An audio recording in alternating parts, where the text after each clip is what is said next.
What in the world is Bitcoin anyways? The problem with fiat currencies is there's no controls over how much can be printed, and what that can be used for and who gets to print it.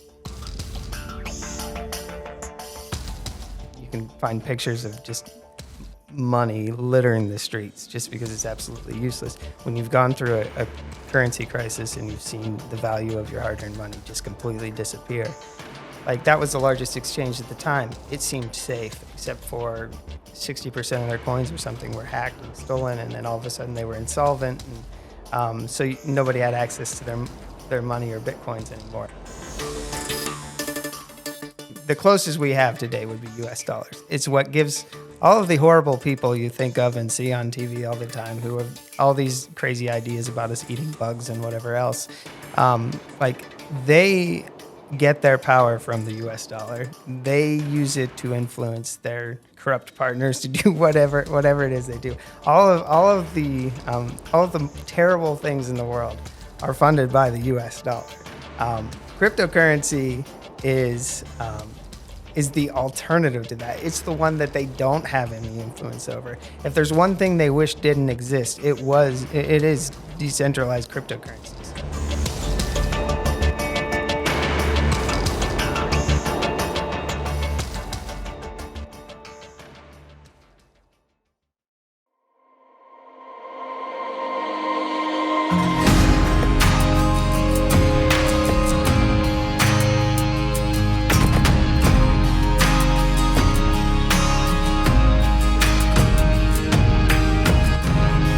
Hello and welcome to the Everyday Calling Podcast.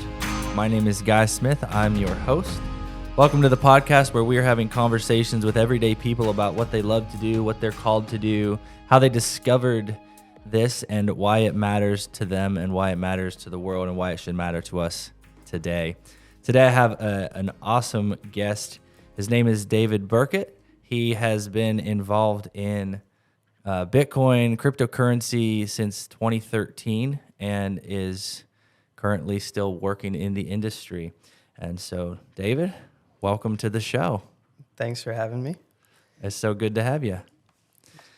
So, Dave, I know that there are a lot of people out there listening today that may have opened up this podcast or this video because they saw the word Bitcoin and they don't know what that is. So I want you to introduce yourself and I want you to tell your story and I want you to walk us through what Bitcoin is and why that matters to the world and why you love it so much.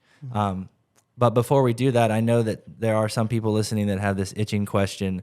What in the world is Bitcoin anyway? So can you give us your elevator pitch on how you answer that question quickly? Sure. So the history of money is generally at least the past few hundred years is generally a fiat currency, which is some kind of paper or some kind of promise for like an underlying currency, which used to be gold or some other precious metal. But generally there's an issuer, a central bank of some sort, often controlled by the government, that issues a currency that is accepted as legal tender. The problem with fiat currencies is there's no controls over how much can be printed, and what that can be used for and who gets to print it. It's generally some central bank that prints way too much of it, which is what we saw in 2008 with the crash, the big banking crash there, where cheap money was all the rage, and we did all kinds of bad things and made all kinds of bad investments, and we paid for it dearly. Bitcoin's not like that. It's the opposite of that. It's decentralized. It's based on some fancy math that allows you to distributes coins in a fairly in a semi-fair way, as fair as possible, in a decentralized way, where there's no kings controlling it. There's no one person or group that can control how much is printed. It's hard coded for to the end of times. There will never be more than 21 million Bitcoin. It's something that takes a very different approach to money, where where we're not going to have people just with excess control of the money supply who are going to inflate away the hard-earned value, the hard-earned dollars that everybody earned over the years. Bitcoin is there's no one in charge of it, so there's no corruption involved. It's just it's something that's just distributed via fancy math and people competing for the very little Bitcoin rewards, the very little new emission, which is the opposite of fiat, which is lots of new dollars being printed, like we saw during COVID, even how trillions of dollars were printed, and it was given in the most corrupt possible way. It propped up value of assets that just ended up making rich people richer, and poor people poorer. Now that inflation has taken hold, this tries to fight inflation by not limiting the power of government, and then code becomes law.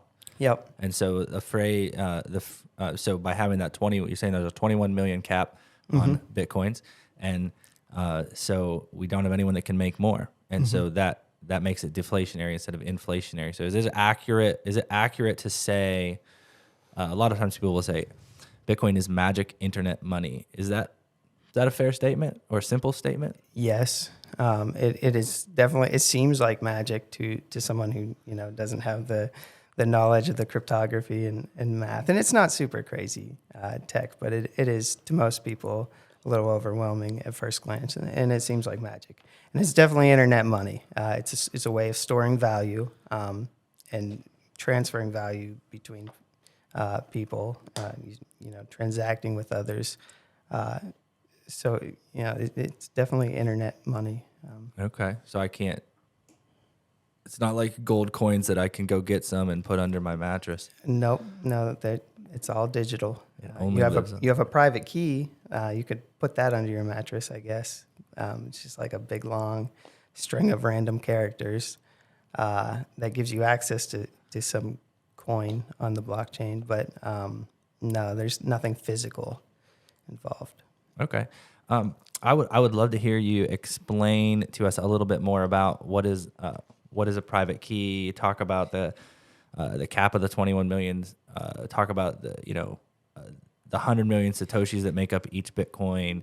All of that, kind of like the hot wallet, cold wallet, for how you're storing. I want to hear all of that kind of stuff, and as much into the math as you want to go. And think about things like, well, we already have digital money. Why do I need internet money? My dollars are already digital. I already shoot money around with PayPal and Venmo and things like that. Like, I would love to hear you answer some of those questions and just kind of talk us through it. And so just as kind of a direction as pertains to like where we could go in this conversation, because in all our conversation here leading up to it, you're a wealth of knowledge. I've only been interested. I heard of Bitcoin 10 years ago. I've only been interested in Bitcoin for going on 2 years. And so I've learned a lot about it, and I've come to see the value in it. But I know that I'm not a computer scientist. I'm not a programmer. I'm very much a novice. Like, kind of like I'm a user, but I'm not in the code. And so I want you to get to some of these things and just explain to us, help us understand the cryptocurrency market. But before we get there, how did you get to where you're at today? Kind of tell us your story from 2013 to, dabbling in 2013 to fall in love with it to now really making it your career. And I assume to some degree a passion that you believe in for the future of the world. I'm assuming you don't just kind of see Bitcoin or Litecoin or any of these cryptocurrencies as always being on the peripheral. Like, you see a future where it becomes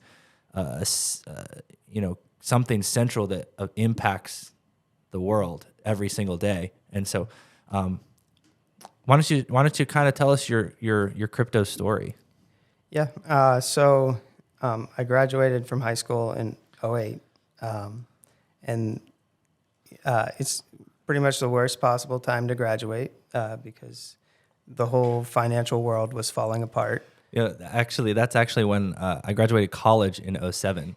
And so again, even worse. not a good time to be looking for yeah. work. And I went to school Definitely for marketing. I had a business degree. So like I come out of college and like everybody's getting lit. I was like, oh, I got a degree. I'm going into a white collar industry. And I'm like, oh, wait, no, even the people in the skyscrapers are getting sent home. So it's kind of a tough time to find work and start life. Yeah, it was very different. I had a part-time job at the time, and I intended on switching to full-time after, and they were like, the world's kind of not in a great shape right now.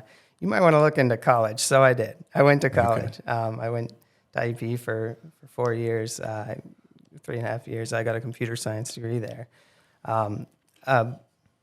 But during that, I learned a lot about economics, about how the financial system works. It's not very good. I became interested in something called Austrian Economics, which is it's very focused on like hard money, which is like the old style.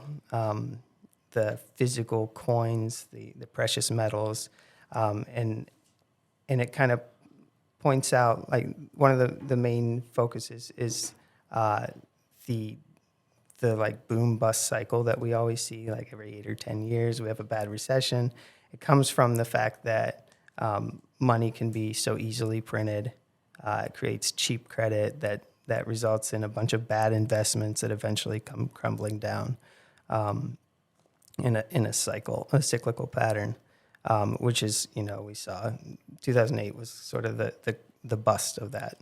And so, I was very interested in all that because it was happening before our eyes, and it was just like, it's just something I was. You kind of just fell in love with it. Yeah, like, gold is hard, it's scarce, and so and it was like early 70s is when Nixon permanently eliminated the gold standard, and so all of a sudden we're just relying on the good faith of the government's paper money and nothing more than that, and so it became increasingly superficial. Yeah. Yep. And then so at the same time, this guy named Ron Paul was running for president, and he was very much a gold bug. He talked about Austrian economics all the time. He talked about, the value of a hard money as opposed to the cheap fiat money we have. And I was very interested in what he had to say. I volunteered for the campaign, and I got, I followed him. I followed everything he was doing, and I was just very interested in the presidential campaign. I was very interested in everything he had to say. And I learned a lot during that time about how money works and how it doesn't. And he's still, Ron Paul, he spoke at the 2020, was it 2020 Bitcoin conference or 2021? He's still out there. Yeah, he was at the 2020, 2019 or 2020 Litecoin conference. He spoke just before me. Okay. So that was kind of cool to be on the same stage as him a little bit later. So yeah, he's definitely still around. A little bit older these days, but he's still around. So I learned a lot during his campaign, and then it was in 2011 when I started to hear a little bit about Bitcoin and how it was an attempt to solve some of the problems of fiat currency. And so, that was my first time hearing about it, learning a little bit. I looked into it. It seemed like a good investment at the time, so I was ready to throw some money at it.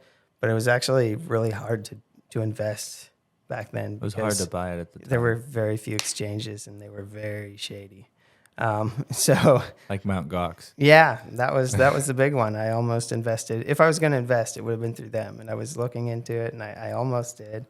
and maybe I would have ended up super rich, maybe not, but I didn't invest. And then I ended up graduating college. I moved to Kansas City for 6 or 7 years, and so for a little bit there, just a lot of life changes. Didn't really keep up with it as much. But then 2013, it started to get back in the news a little bit, and that's when I started to invest a little, to read a lot about it, and I learned how it worked then.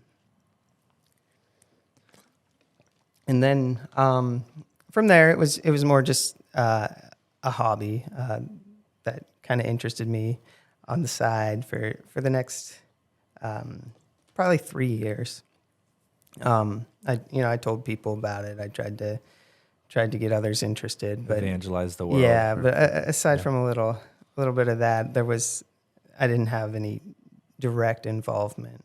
And then late 2016, I started to dive more into the tech, because at first, it was the money aspect that was interesting to me. It was the attempt at replacing U.S. dollars with something more, something harder, something less easy to inflate, and so that naturally interested me at the time, and so that was my first focus of it. But then 2016, I started to dig more into the tech. And there have been so many innovations over the years in cryptocurrency. By that time, there was, all these different privacy coins being created. It was just like a booming field. It was very early, but yet there was still already so much created in those first few years that it was just a lot to take in. So I spent the next year and a half just learning everything I could on from the tech side, and contributing little bits here and there where I could, but nothing full time yet. And then probably 2018,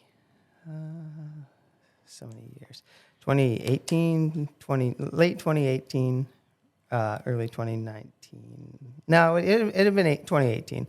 That's when I started contributing to something called Grin. It was it's this new privacy technology that is called Mimblewimble. It scaled really well.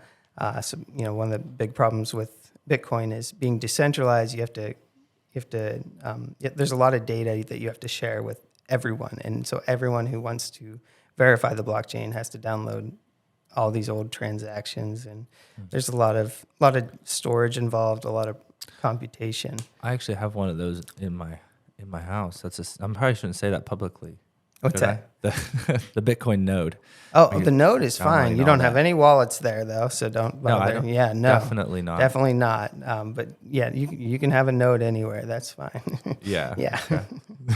It's fun, though. Yeah. It's fun. Yeah. So it's like you download the entire ledger, all of the history of Bitcoin. It's like 100 and, I don't know, it's 150 gigs or something now, maybe more.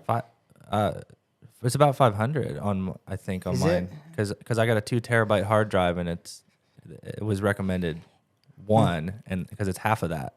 Yeah, maybe. It's I don't know, but I have so many nodes. It's neat to have. Anymore. I don't do anything with it, but it's really neat to have. Yeah, it's every transaction ever you verify. You verify the supply. You verify the ownership.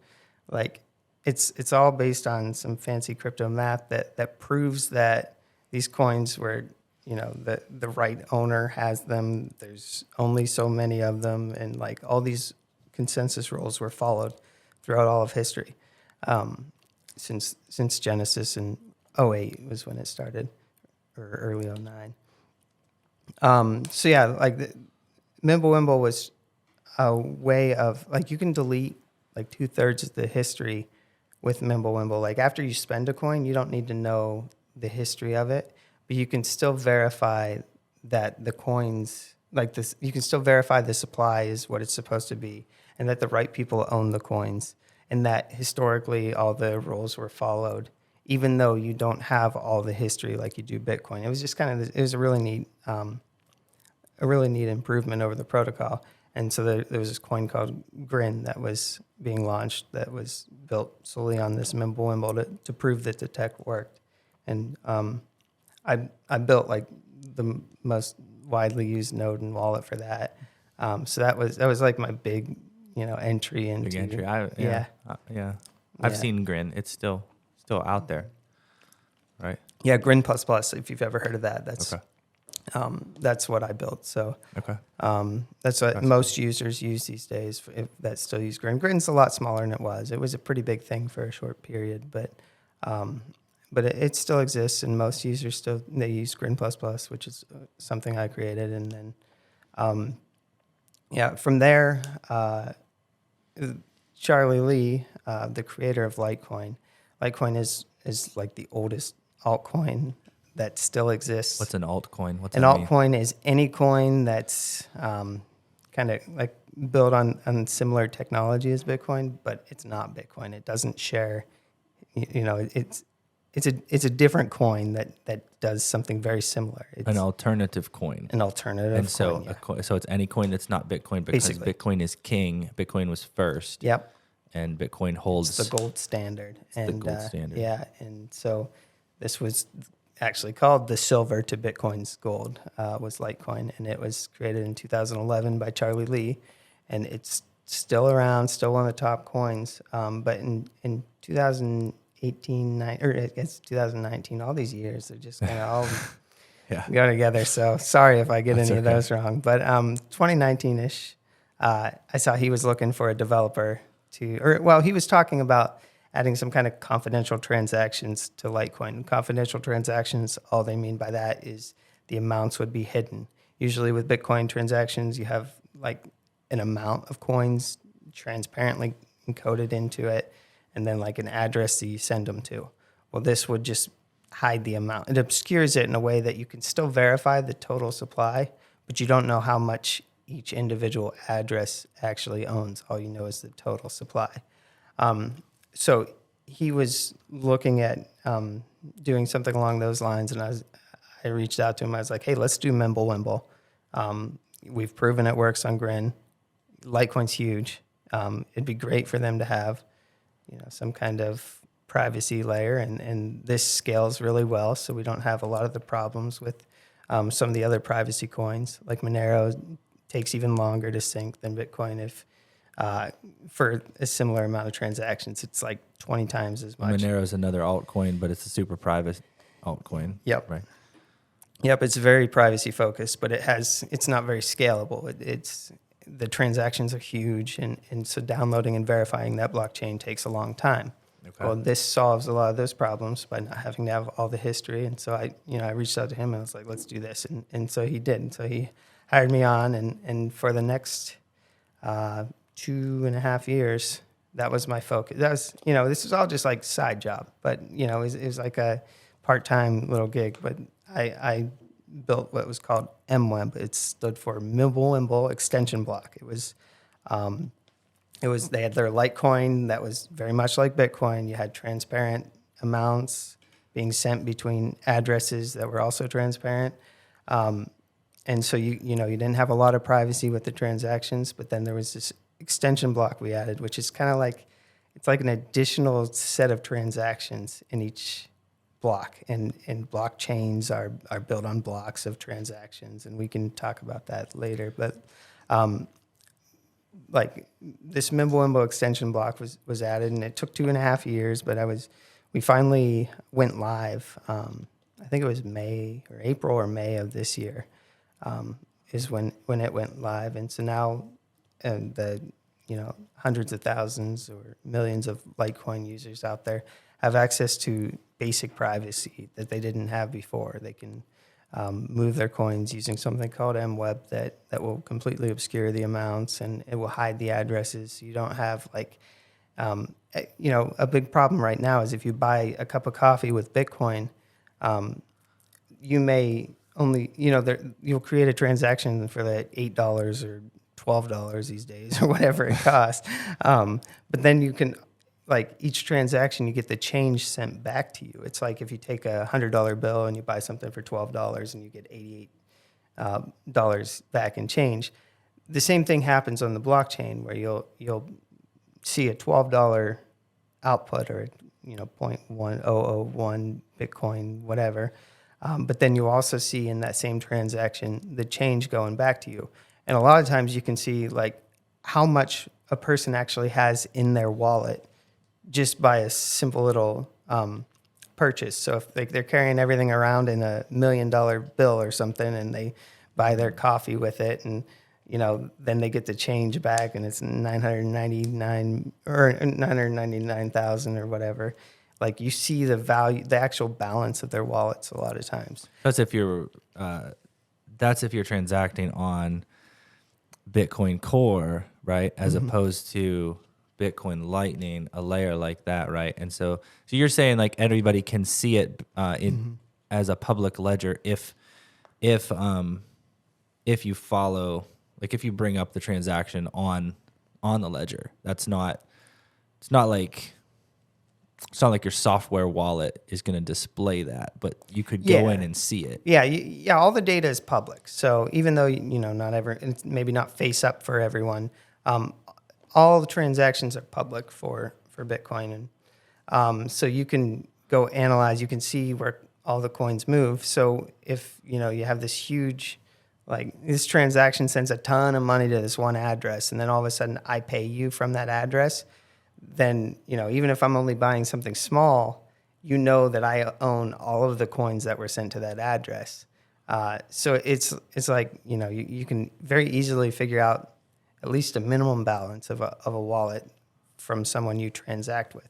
And then there's other problems, like if you want to receive your paycheck each month or each twice a month, and you want it sent to your address or whatever, and if someone's able to see that every 2 weeks your employer pays X amount of dollars out to this one address, and you can quickly figure out maybe it's your coworker, and suddenly like how much they're getting paid versus how much you're getting paid, and that can cause all kinds of problems. There's all kinds of there are a number of different problems that come about. But you would have to know that was your coworker's but address. like there's all these blockchain analytic companies these days that have made it out, like what when Bitcoin was first created, everybody was very new to this kind of technology, and we assumed it was very private, but it's not. We keep getting better at like statistical analysis of blockchains and all these fancy techniques to kind of like to figure out what exactly is going on, to follow coins through the blockchain to see like who's interacting where, and there's just all this data available, like that to these larger companies. So you can have all kinds of the government, you can have these analytic companies, or even like your bank that you interact with. They can know all about your financial history just by interacting with you a few times. And so, basic privacy was clearly needed. And so, Litecoin, we decided to make an attempt at improving the situation, and we did. And now that's available for users to use to help just, hide basic financial info that you don't necessarily want to broadcast to the world. Yeah, because you want to, so like from a U.S. dollar standpoint, if I'm, like my bank, I have a say you have a savings account and you have a checking account, like you're going to put a larger sum in your savings account than your checking account. So like I want to do a daily spending at the coffee shop with my checking account. So if somebody sees the number in there, or if that privacy is exposed, it's not as big a deal. Whereas you're saying it's like if you just have one Bitcoin wallet, it's your savings account and your spending wallet, and you've got say $100,000 worth of Bitcoin in there, then they're all going to see that. So that's where you get into the conversation of having to have separate Bitcoin wallets as well to kind of create that. So like you're creating that layer of privacy. But I like that. So you ended up you started with Bitcoin and went through Grin. And you're a programmer. You're into, like, you're in the code. You're in the nuts and bolts. You're in the background in ways that I can't even begin to fathom. I think it's incredible, like that.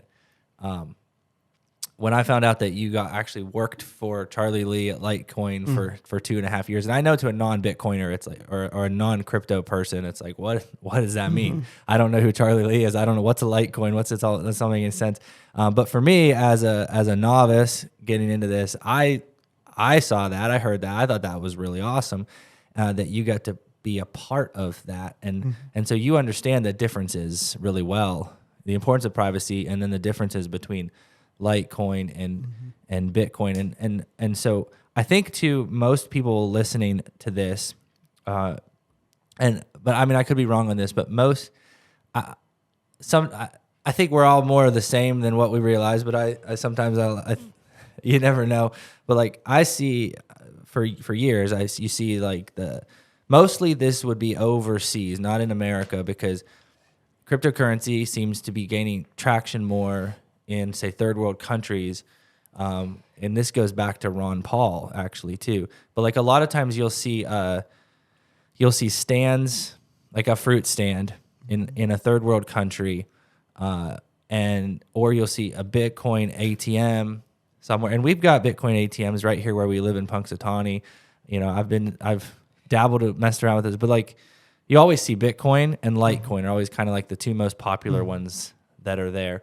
And so, I guess kind of what I'm thinking is, I'm trying to think through how to navigate this in a way that's going to be most valuable to those who are listening. Like, because from an Austrian economics standpoint, if we go back to like the day that you started, like you know, listening to Ron Paul and then learning about Austrian economics, freedom, independence, libertarian politics, all of that, like, that shows why Bitcoin and Litecoin are more popular quicker in a third world country. And that goes back to being able to trust the currency provided by your government, because there are roughly 180 currencies in the world, like fiat currencies from the government, right? Because there's about 200 countries, and they don't have their own currency. Sounds right. So like the only the U.S. dollar, the euro, maybe the Canadian dollar, the peso, like there are certain currencies that have I don't know, so power, like respect abroad, but then there's like 180 almost currencies in the world that are even more corrupt than the U.S. dollar. Surprisingly. Surprisingly. So Bitcoin, so the pull for Bitcoin for you is the decentralized piece of a corrupt government. Because the people in those countries where they don't have access to banking, and even if they do have access to banking, like there are people who are interested in Litecoin and Bitcoin because you may be 30 years old. Like, okay, so I'm 37 years old. I have only lived under US dollar. Okay. But there are people my age who grew up in other countries that are like, yeah, we're on our third currency, because every so often the currency inflates so much in places like Zimbabwe or Venezuela, where it's like, oh man, the government's just like, oh, that's not worth anything. You've got 1 week to exchange that for the new currency we just invented. And so like you save your money and then they just steal it from you. Yep. And so like in America, we don't get it because our government's like, we're getting robbed by inflation, but they moderate it, right? They try to keep it around 2 or 3%. But a lot of the people that grew up in places like there's this one pastor in New York City that I met. I guess I met him through Twitter, so I don't know if that counts as a meeting or not. Like we're Twitter friends. But anyway, he grew up in Yugoslavia, and he's that kind of guy. He's like, when he discovered Bitcoin and that it was 21 million solid cap, isn't controlled by anybody, he was sold on the concept as currency, as a store of value, as digital gold, because he realized, because he grew up in a country where he had seen currencies intentionally inflated or eliminated. And so he he had seen his family hurt. But like, I save money in this form of currency and it's worth nothing. And so he loved the opportunity to pull into something that nobody could pull out from under him. And that's kind of a hard, so feel free to talk about that a little bit, but that's kind of a hard concept for us to understand, especially when it's all digital, because I know some people listen to it like, wait, but where is it? Mm-hmm. You know? Yeah, in the U.S., we treat it more like a casino these days, where it's like, and we want to all try to make a bunch of money off of this. We, catch this appreciating asset at the right time and unload it later for a much higher price. We have all this infrastructure in place for being able to make these trades and these different investments. So I would kind of see that. Just I've heard that expressed as like in the U.S., Bitcoin is an investment, but in the third world country, Bitcoin is a lifeline. Yeah, and when you explain it to people who've lived in Venezuela, where you can find pictures of just money littering the streets just because it's absolutely useless. When you've gone through a currency crisis and you've seen the value of your hard-earned money just completely disappear, it really clicks when you tell someone like this. There will not be anyone inflating this away. Like there will not be more than 21 million. Mathematically, I can prove it to you. Like, it definitely is. It's more relevant to them as a currency instead of just a short-term or maybe even longer-term investment, like it is to most people in the U.S. And I'm kind of weird in that, like, I thought 2008 was going to be the end for the U.S. dollar. Like, I figured it wouldn't take much long and it would completely collapse too. It's been surprisingly resilient. I was wrong. Unfortunately, I kind of was hoping for Bitcoin or something to replace it, but it would have been a very terrible time. Now that's I could poke on that as a devil's advocate and be like, because you're kind of I've seen the charts of the value of the U.S. dollar is constantly descending, and it started to kind of fall off a cliff in 1971 with all that Richard Nixon eliminating the gold standard and all that. But one of the reasons, from a gold bug standpoint, I've never been a gold bug, but one of the devil's advocate responses to a gold bug is your investment strategy is based on, like, you're hoping for the world to blow up. Like, you're right if the economy explodes. Right, and that's what I'm saying. That's what I was getting at. It's like it'd be a very terrible time. Yes. But my hope was that something less corrupt, that people have more control over, becomes its replacement. Because what I see the death of the U.S. dollar still as inevitable. It's taking a lot long. It's been a lot more resilient than I would have predicted. If you look at like 2020, like with the COVID stimulus and everything, you can look on a chart and see just how dangerous of a game we're playing with, like, it's called M2, the money supply. Basically, you can just see with Papa Powell. Yeah, in a very brief period of time, the overall supply of money just shoots straight up, like double in less than 18 months. Didn't they print? What was it? 40% of the U.S. dollar supply was printed just in the last 2 years. 40% of all ever printed. Is that accurate? Yeah, our printing is definitely growing exponentially.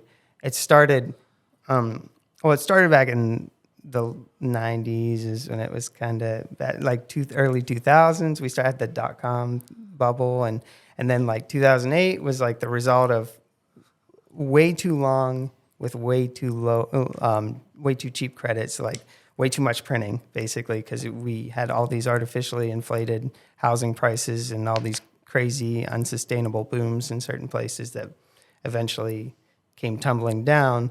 But our response to that was, we'll just print more money. So like the same thing that caused the issue in the first place, we saw as the solution. And all it does is kick the can down the road. We know that when it does finally come crumbling down, it's going to be even worse. That's basically what we're doing. We're just passing the buck.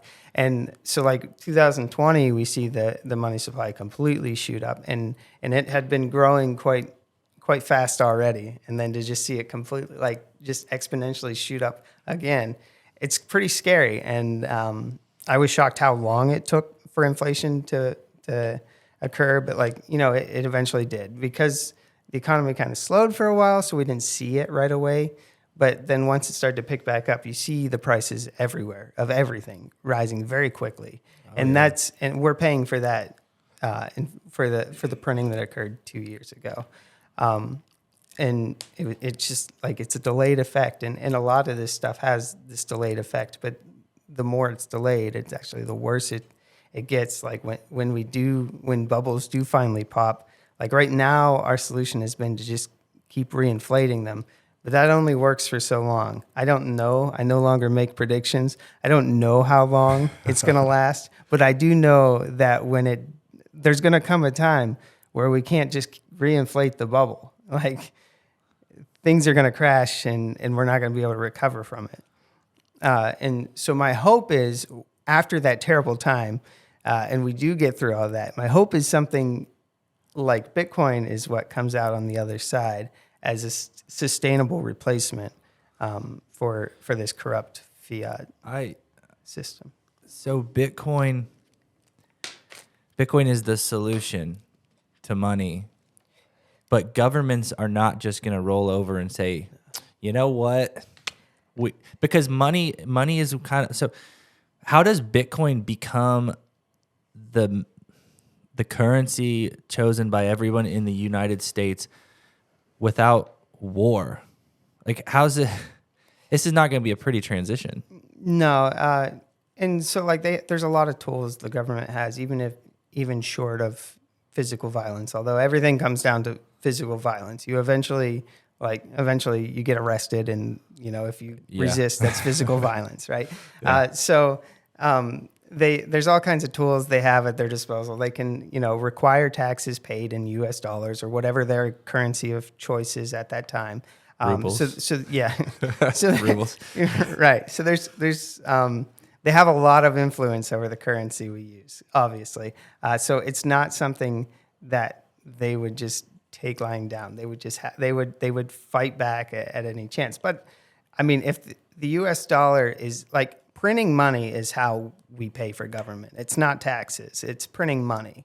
And so if our U.S. dollar is completely without value, they kind of lose that lifeline. So the size of the government will shrink automatically, as a result of that, because they can't pay for it in taxes alone. So they're going to have less power in it for a brief period of time. So there's a chance that that's when some kind of transition happens. But the older I get, the less optimistic I am. About the fall of the government? About its inevitable replacement, yes. Yeah. About what comes next. I've seen how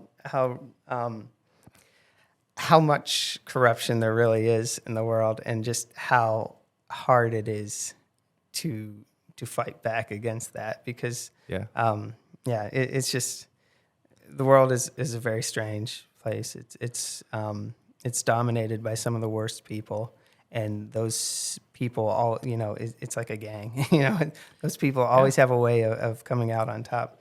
And so it's, I'm not super optimistic that there's going to be some kind of clean transition to some decentralized alternative in the future. But my hope is that it will at least, and it has provided an alternative for people who've been kind of cut off from the traditional financial system. For a while, I worked for Cody Wilson, the lawyer from Texas who built ghost guns. Okay, no, I'm not familiar. Okay, I worked with Cody for a while. I worked on some of the software that his machines ran on. He makes like CNC mills that people can mine. It can mill down custom lowers and stuff. Okay. He was cut off by like PayPal and everything else. So, and this was early on, 2013, 2014, something like that. So he switched to Bitcoin as an alternative. So, when the traditional financial system was like trying to censor, and he censor his business, basically force him out of business, he decided to accept Bitcoin instead, and it provided him an alternative way to accept payment from customers, and he actually got super rich from it because the price of Bitcoin it was so early. skyrocketed. And so, like by cutting him off, they actually funded him for decades to come. So it's kind of funny, and just like WikiLeaks early on, the very first big customer or big user of Bitcoin was WikiLeaks. They were cut off from every imaginable like financial or government system. So they were the first to accept Bitcoin, and now they're loaded. Like, I mean, Bitcoin was less than $1 when they started to accept it, and now it's at 16,000 right now. And it peaked at 69,000. Yeah, it peaked at 69. So you can imagine the kind of wealth, and they held on to it, and they got a lot of donations early on from it. So like, it's kind of funny just to see like, the people take this alternative route because they're forced out of the traditional financial system, but then they end up getting super wealthy as a result. It ends up being a very good thing for them. And I don't expect everyone to get rich who uses Bitcoin, but my hope is that it at least will continue to offer an alternative, a lifeline for people who find that their business or their financial dealings are too unpopular for the very few controlling centralized entities that kind of run the whole financial world. Yeah. So one of I got like 4 different directions I want to go off of what you just said. So one of the early, we talk about power from the government. The government's power is very much tied to their ability to control the money, and then convincing us to the funding the wars, all those things. But early on in Bitcoin, one of the things that, and you still hear this sometimes, one of the things against it was it's just for the black market. It's just for dark web, and so that's something that's just kind of proven to be a thing of the, like, there's places where it started there with the anonymity, but it's sort of grown out of that, even though it's still certainly used in that way. But I often hear that the U.S. dollar is still the currency of choice, U.S. cash for evil, especially drugs and that sort of thing. There's always drugs, terrorism. It's all based on cash, U.S. dollars. But I'm kind of controversial in that, like, I believe the value proposition of Bitcoin is that it acts as a kind of black market money. Without that ability of being able to operate outside of the financial controls currently in place, without like the ability to, without uncensorable transactions, there's not much value to Bitcoin. Aside from, it's got a finite supply, so that's good. Like Venezuelans and anyone who's dealt with the collapsing currency, they see that as value. But there's lots of things that have a finite supply.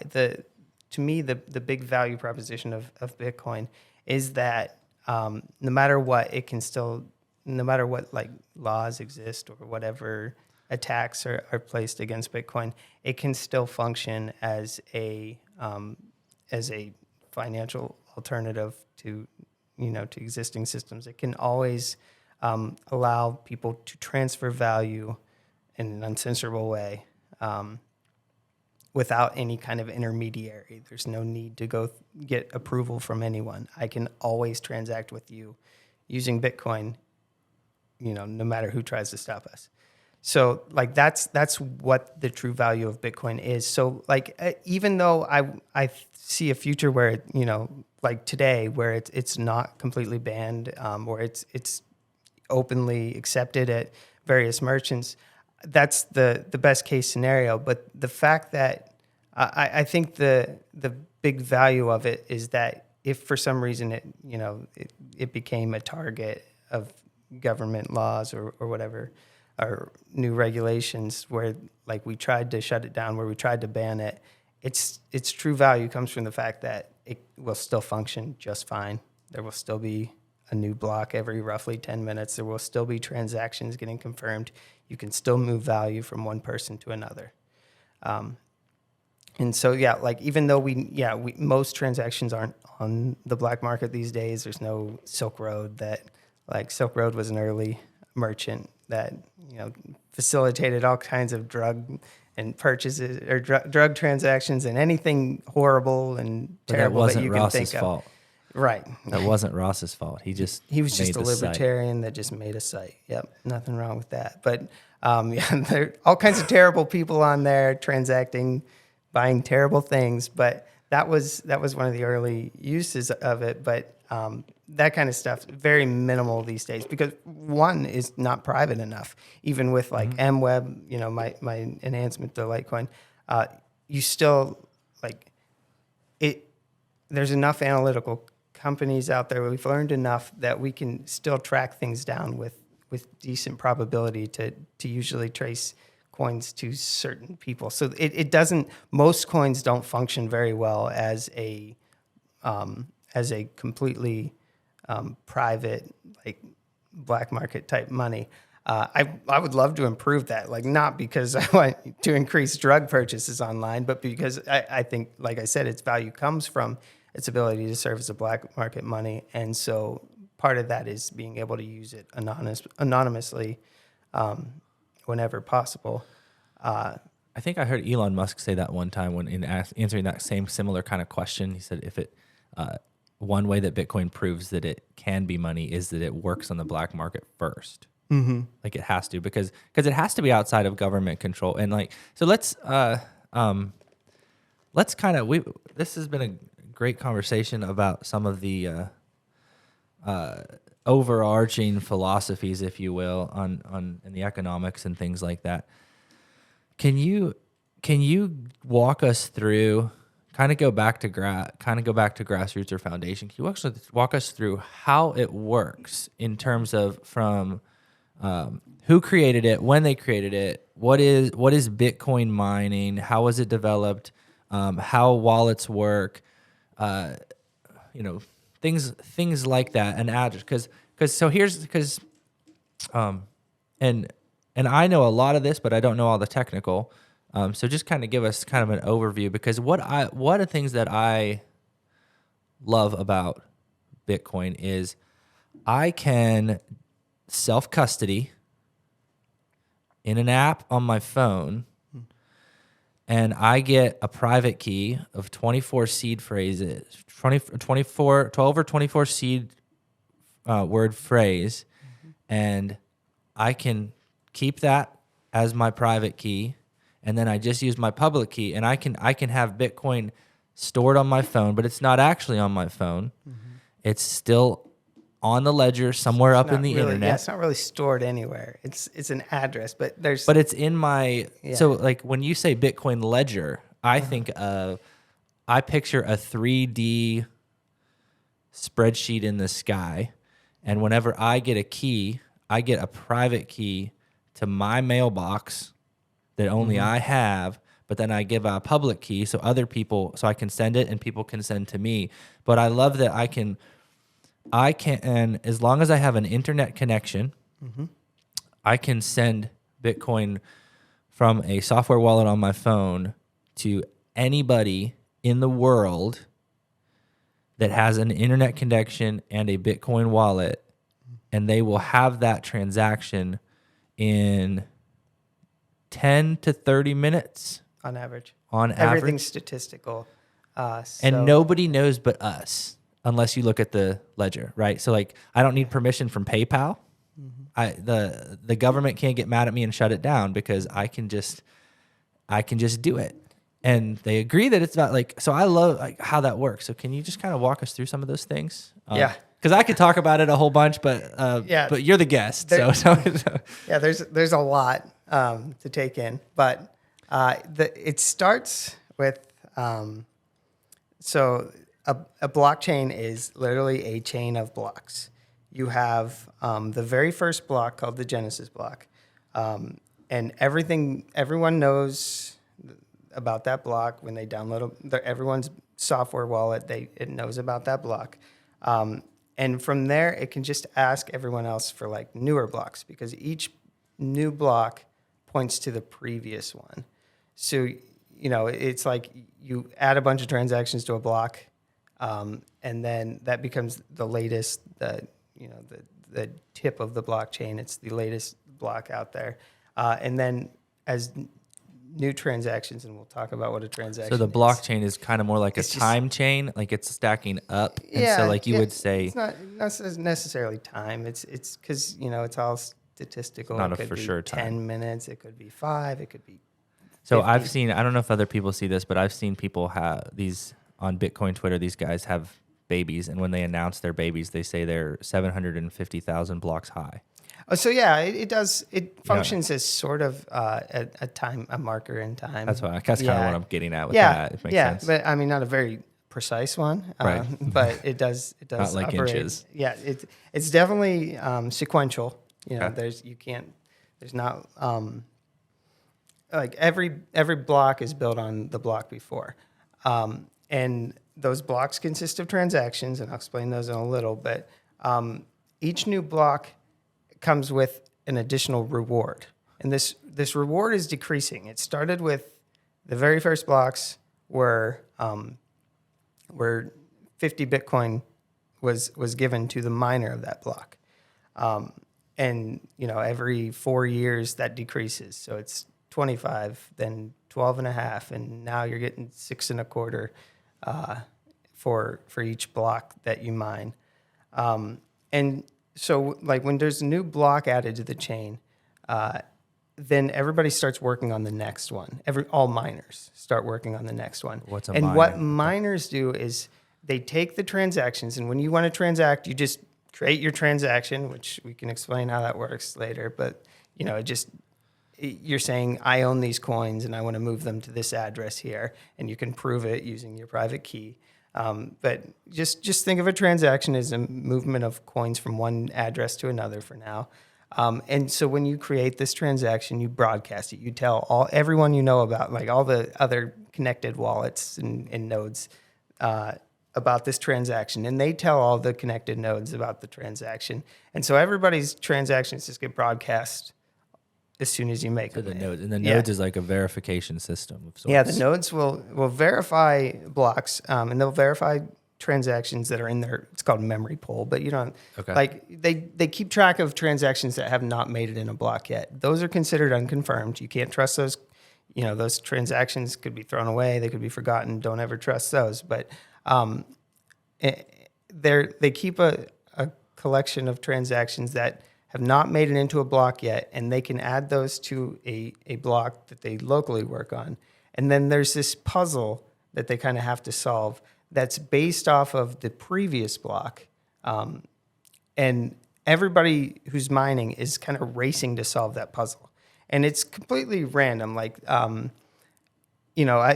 could have some very slow old computer solve a block. I luck into solving a block, and I could get the reward. But the odds of that happening are very low. It's I work for a company that has hundreds of thousands of these very expensive, very specialized Bitcoin miners that are created to efficiently try as many different possibilities as there is, as I can in a brief period of time, to try to solve that puzzle for each new block. And each new block is based off the previous one. The puzzle is, when there's a new block, the puzzle changes based off the transactions in the previous block.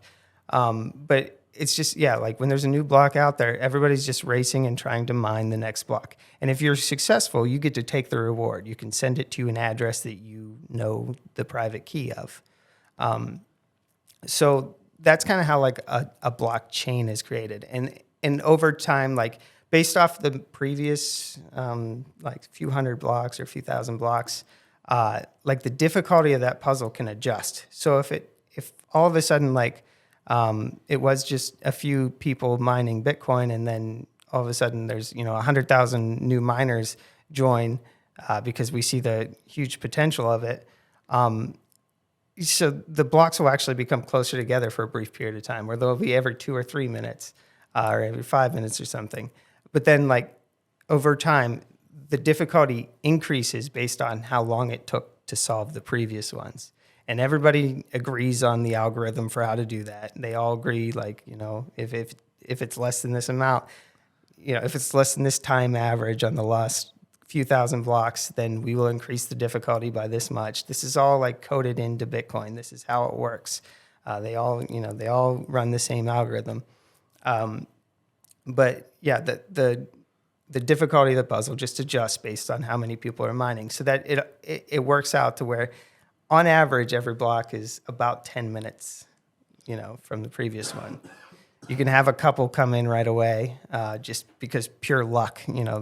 Some miner got lucky and found one in a very brief period of time, and sometimes it can take up to an hour to mine the next block. But it, over time, it averages out to 10 minutes per block, and so then these transactions, if you get your transaction included in a block, it's considered confirmed. And then when people work on the next block, they're building on top of the previous one. And they can't rewrite that history, because in order to rewrite the history, they would have to go back and solve the puzzle for each previous block that they want to replace. So, the longer it's in a chain, the more proof that this is this is not going anywhere. This is the legit chain. This is, it's not going to get, this isn't going to get replaced. This transaction is confirmed. So you may have actually brief periods where say I mine a block and you mine a block, both on the previous one, and we mine them about the same time. We race to tell as many people as we can about our block. And depending how many people we tell and who ends up finding the next block and whose they build on, it's a big competition between me and you to try to make sure that ours becomes the official block. And the more blocks that get mined on top, then the more likely that becomes the official chain. So it's just all these people competing to try to win this reward and get these transactions included and to make sure that their block becomes part of the main chain. And then you always just build off the longest chain you've seen. It ends up just working to where, after just a few blocks deep in the chain, you can be very, very certain that that transaction is confirmed. There's nothing you can do to then change that. You don't have anyone who can then this wasn't fair. I'm gonna go replace this transaction. Like you have chargebacks or something with credit cards. It's immutable. There's no changing it. Immutable. Yeah. Mm-hmm. Yeah. So it just that's what a blockchain is, right? It's just a chain of transactions. And so with what transactions are then is it's like there's this thing called public key cryptography where you have a private key, and that private key can generate a public key, and you can prove that the private key that generates a public key without having to share any information about that private key. You can create something called a signature that just proves that I know the private key that generates this public key. Here's proof that I know it. But the proof doesn't tell you anything about the private key to where someone else could then learn it.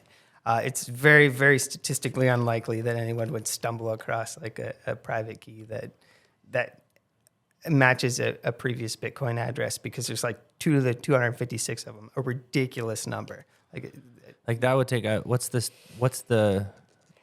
I've heard this explained where it's it would take every supercomputer in the world 10 million years. Sounds right. To figure it out. It's some obscene math there's equation. More possibilities and stars in the universe and stuff. It's huge number. And so this is one of the reasons why Bitcoin, the Bitcoin ledger, is safe, because it has never. Because that's what you say, okay, so who's going to break in and steal? The only way someone can steal your Bitcoin is to get your private key, right? Yep. And so you keep that secure. But the actual, maybe I'm taking that. Here's my problem, David. I'm so interested in this topic that there are just 100 directions that I want to go. I could sit here with you for 12 more hours. Mm-hmm. But so I'm trying to let you go, but also I just have all these things in my head. But like we see exchanges get hacked, and you could lose your Bitcoin and have it stolen. But Bitcoin itself is safe. Bitcoin itself has never been hacked, and it is statistically impossible for it to be hacked. And so that's why you could say that it's safe. I think we've all seen those stories online where somebody forgets their password, and then they're like sitting on all this money, and I don't know how true any of these are. Oh yeah, there definitely are. There's been, especially early on, like you could mine the early blocks with just your home computer. It'd take a few cents of electricity, and you'd mine 50 Bitcoins. Yeah, that was Mr. Pizza Day that figured out GPUs instead of CPUs, right? Yeah. Go ahead. Let's Laszlo. You're talking Laszlo? Yeah. Yeah. It was known from the beginning that GPUs could do this a lot more efficiently. It makes it harder for others to enter because it's like you have to have certain hardware requirements and stuff. For sure. So there was like a gentleman's agreement in the early days that we wouldn't use GPUs, we'd use CPUs. And so for the first year anyways, you could just use any computer, desktop computer. Yeah. It would get real loud. Its fan would go crazy. It would overheat, but it would, in a few cents of electricity, it would end up mining blocks, and you would get 50 Bitcoins, which at one point was like $1 million or so. And there's people who let it run overnight or for a few weeks or something, and then they're like, wow, this is a cool technology, and then they just assume that was the extent of it. And so then they lost their hard drive, or they threw their hard drives away or whatever. And then it ends up that, I have $400 million on my old hard drive that I threw away, 2 months ago. And so you have people digging through these landfills, which are huge, unimaginably large, like trying to find this tiny hard drive they threw out months and months ago. And there were a ton. There's, of the 21 million, it's estimated like 2 or 3 million have already been lost, like irrecoverably. So the supply is actually closer to like 18 million total. So should we, kind of go with Justin's question, like the risk of, we see those stories, like when Bitcoin peaks in the price fluctuation, like when it gets up, like it's, peaked at 69,000, like that's when we see those stories in the news, because Bitcoin is like I said, a self-custody asset. So like I get my Bitcoin, put it in my hardware wallet or my software wallet, and I screw up and I lose my private key. There is nobody to call. I am on my own, or I'm going to the landfill, because you're saying back in, say, 2013, there was you got a private, like a long private key that's like looks like a UPS tracking number but bigger, and that's what's living on your hard drive. And so when you accidentally throw out your computer because you didn't know it was going to be worth anything, right? That's what those people are losing most of the time. But sometimes people lose the seed phrase, which that kind of developed later on. And so is that something? I mean, yeah, seed phrases didn't come about until 4 or 5 years later. So what seed phrases are is in the early days, you would generate a bunch of new private keys, which could be used to generate addresses. It's one-to-one relationship. You have one private key, generates one address. So if you wanted to like back up your wallet, you would have to like generate a head, like 100 addresses or however many you expected to use, and backup, you would save those 100 private keys. And then let's say you continue to transact with your wallet 150 times, and you end up generating another set of new keys and addresses. If you then like lost everything at that point and you only had your old backup, you would lose all those later addresses and keys because all you had generated at first was 100. So their solution temporarily was, we'll generate 500 or whatever. But like that's not a sustainable solution. So there was a new approach that these seed words were used, and they kind of came at the same time. They're technically two different concepts, but it's called a hierarchical deterministic wallet. All it means is you have one one private key that can be used to generate deterministically a bunch of other private keys. So it's like a master private key. Private keys or public keys? Private. You're creating Well, multiple yeah, private keys. Yeah, for every Okay. you can take your one master key, generate a bunch of private keys from it that in a way that you can generate the same ones every time. All you need is that one master key, and then those private keys can then be used to generate public keys from that. Okay. Still one-to-one relationship for that, but yeah. So then all you have to back up is that one master key, and then if you ever decide to restore somewhere else, then they can go generate however many from that master key to find all of the addresses that you've used on the blockchain. So that's that. And then they found it even more convenient to, instead of having you back up some file or whatever on your hard drive, like make a copy of it that has your private key, they started to use this, it's called seed wallet, seed phrase, where they have a word list, and based on, you randomly generate your master key, and that associates, or that's the equivalent of like you can go to that word list then and find, like, based on the private key you generated, there's certain words that, like, I don't know. It's like if you have 10 words and then you generate a huge 10 words in a word list, and you generate a huge number, and like going each decimal place, and like if it's a 0, you choose this word. If it's a 1, you choose this word. It's something similar with a much larger word list. So then all you keep track of is the 12 to 24 words that can then be used to like generate your master key. It's just a different way of representing the data. It's the same, like the seed words. It's a mnemonic device. Right? Yeah, it's like mnemonic device. Yeah, it's a mnemonic device that it's just a different presentation, a different representation of the underlying private key. And so they started to use those instead, so that people could just write down this, dozen or so words that then all they ever need to do to restore their wallet somewhere is to just go type in these 12 to 24 words, and then it can go generate that translates into their master key, which then can be used to generate all the child keys. It's very neat technology. And that's why we're seeing fewer coins lost. Is we're getting better at finding ways of making key management more manageable for everyday users. With hardware wallets, hardware wallets are very important if you have any significant amount of coins at all. What's a hardware wallet? And a hardware wallet, what it does is makes it so that your computer or phone or whatever doesn't actually ever see the private key. It's all stored on this hardware device, which is extra secure, does not have any other software running on it. You don't have to worry about malware, or getting some virus or something that's like reading or intercepting the private key at some point and like sending it to someone else to have your funds stolen. Like the private key never leaves this hardware wallet.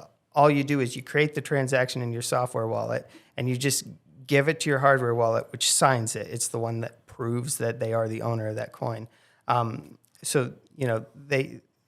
It's just a way of making sure that your private key is never accessible by some device that runs random software all the time. Yeah. Like, all the weird crap we download, and it's like, oh wow, this is actually just stealing all my money. My bad. Yeah, so that's not a concern anymore, because the keys never leave that hardware device. So it's like there's a gap.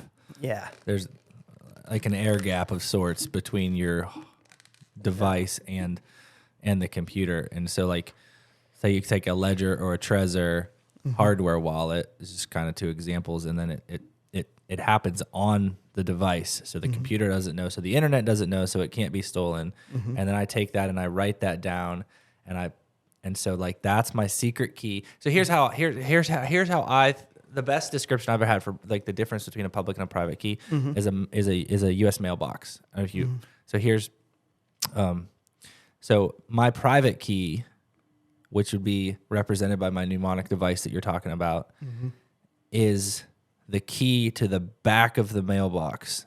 Only I have that key. I can get in there and I can get anything out that I want to, or I can just leave it there and no one else can touch it. And then the front of the mailbox is the public key, where anybody, I can give them anybody can put Bitcoin or mail in there, and it goes in there, and they can't even get it back themselves. No, it's like a mail slot. You drop it in. And you ever drop the keys in a mail slot at some place, and then it's like, oh crap, my house key was on that. Yeah. That's why you don't accidentally send coins to the wrong addresses, because there's no getting it back. The only way to get it back is if the receiver has mercy on your soul. Yes, exactly. And so so kind of going back to so we got to hold on to those. We don't lose our Bitcoin. And so like going back to your I never actually described what a transaction was, by the way. Okay, go ahead. So we probably should do that before getting too far. Sure. So we have these private keys that generate public addresses. And so what a transaction is like I said, how each block is downloaded by a node and validated. And from that, the miner's reward for each block is sent to an address. And from there, they can then spend it, which is creating this transaction, which has what are called inputs, which are like unspent coins. It's a pointer to an unspent coin in the blockchain. So it could be their address that they mined a block to. They use that as an input and say it's 50 Bitcoin. Say we're in the early days, it's 50 Bitcoin. And then they want to send you 25. What they do is they create this transaction, and we'll ignore transaction fees for simplicity. They create this transaction that has their coin as the input, their 50 coins. It points to their block that they got the reward from. And they then have these outputs, which is like where the coins are going. 25 would go to your address, and they would send 25 back to themselves in a different address. And then they would sign the transaction, which is their proof that they own the address that they're spending the coins from. So all of the inputs, all the pointers to previous coins that were unspent, they go, those all have an address, and they sign proving that they all know the private key to that address. So what a transaction is a pointer to unspent coins as inputs, and then directions for which addresses to give them to next, and a signature proving that you're the correct owner. So when you validate a transaction, what you actually do is you have to validate. You know the whole history, and like each block has all the transactions, and each transaction has the inputs. It's like spending these old coins. So you have to your node keeps track of like which coins have been unspent. So it keeps this big, huge collection of unspent coins, pointers to previous outputs, previous coins in a transaction. Remember, the inputs are unspent coins that you are now spending.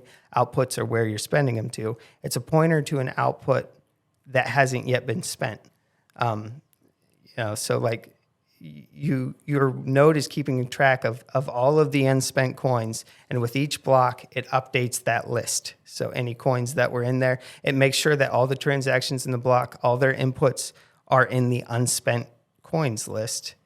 And so then it updates the coins list to remove those addresses and then add the new ones in that are now being created in the transactions, the new outputs. And it's like just updating this ledger of unspent coins. So really what a transaction is like, it's a pointer to a previous transaction and proof that you are the owner. And the only way you can then verify it is to verify that that coin was never spent elsewhere in the blockchain. So it's eventually it's like a pointer back to another coin, which is a pointer back to another coin that at some point gets back to like a mined block. Like the coins were all created in a mined block, and you can kind of follow a transaction back all the way to where those coins came from. And it could be multiple mine blocks. But it's like this just big chain of transaction, just chain of like coin movements. Well, and that makes me think, that's a really great description. That's what makes me think, reminds me of, say, Satoshi Nakamoto, when he's, quote unquote inventor of Bitcoin, who's no longer around, person or group of people. What really made Bitcoin better or more real and lasting than, say, something like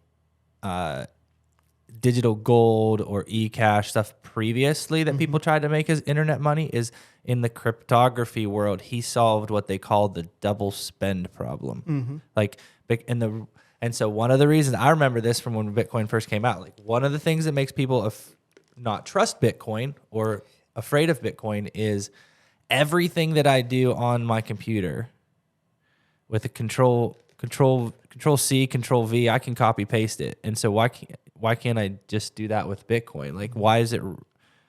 How are there only 21? Why can't I just copy paste these all day long and cash in? And the reason is the history is all public. Yep. And so by verifying the history of every coin all the way back, and we have efficient ways of doing it. We update it per block instead of actually looking at a transaction and following it all the way back. But theoretically, what's happening when we verify a transaction is we're verifying that it has never been spent before. It was not double spent. If you try to spend the same coin twice, anyone who's verifying the whole history will know that, no, that coin's already been spent. This is not a valid transaction. And so, yeah, you're right. He solved the double spend problem, which a lot of the old ones would just like have a private key and you could have a public address and maybe you would broadcast, or maybe you would tell people like, oh, I own this coin. But like, it was hard to prove that nobody else, that you hadn't already spent that coin elsewhere. You couldn't just, it's hard to prove you didn't just copy paste it, like you said, and try to use it more than once. But by having this blockchain where it's this public ledger that everybody can verify, by seeing the whole history of every transaction, you can then prove that this coin has never been spent before. This is the only time it's being spent, and then after this, it's going to these new addresses instead. Yeah, it's very cool. It was a huge achievement. That for the longest time, there were these cypherpunks, is what they called themselves. They were working on a bunch of problems, not just the money problem, but that was one of the big ones where they were trying to use They tried to use cryptography to solve practical real world problems, and money was one of them. And the big problem they kept running into was for 15 years was proving a coin that wasn't double spent without using some centralized like bank or intermediary that say, yep, this is the first time I've seen this one. This is so Satoshi's big improvement was that everybody could verify without having to trust a single third party. And so for 10, 15, 20 years, they were like this close, Yeah. And he finally, had the brilliant. So that's solution. why, say the Bitcoin white paper that he launched. Which everybody should read that wants to understand how it works technically. It's very, very good read. Very easy to read it's not very easy to read, but if you put in the time, you can fully understand how Bitcoin works. You don't have to be a computer programmer to understand it. No, it helps to have like a background in math or cryptography, but there's these basic primitives that you just have to know, like a hash function and like private key, public key cryptography. And literally all you need to know is that a private key generates a public address, and that with a hash function, any inputs generates deterministically an output that everybody can check. Like from those two basic primitives, which you just take as a given, you can fully then understand how all of Bitcoin works as a system. Yeah. And that's why you kind of describe it as, doesn't it say right at the top of the paper, a peer-to-peer trustless... A peer-to-peer electronic cash system, without trusted third parties or something like that. The title changed few. There were a few early drafts of it. But so the word is trustless. Without third parties, and trustless were the two big ones, Because the code is law. Yeah, the code is all verifiable. It's public code. Everybody can read the code. Well, not everybody can read the code. The code is available to read for anyone who's able to. And so you can verify it. You can You don't have to ask anyone for some privileged information. There is no privileged information. The entire ledger, the entire transaction history is public. It is verifiable. Yeah, I think that's awesome. And so one of the so like in America, we think, I don't want to go too far back into this, but like in America, we don't worry about our dollars. And so, but here's one of the things we were talking about, the private key. One of the things that I think is cool about the private key is if, for example, I have to, one of the things what I think is really cool about Bitcoin is because I can put a hardware wallet somewhere and I can send Bitcoin to it, and I can say, for example, I have to flee from my house and I have to leave the United States and I have to leave right now. I don't have time to think about it. I could maybe grab a bug out bag, but I just got a bolt. I can transfer all of my US, like I could take my US dollars and I can and convert those into Bitcoin and transfer those to my Bitcoin wallet. And I don't even have to have my wallet with me. I can take my 24-word phrase I could put it in my head if I wanted to, right? Or I can, people stamp it into things. I've heard of people like you could like randomly write those words throughout the margins of your Bible and cross over the border.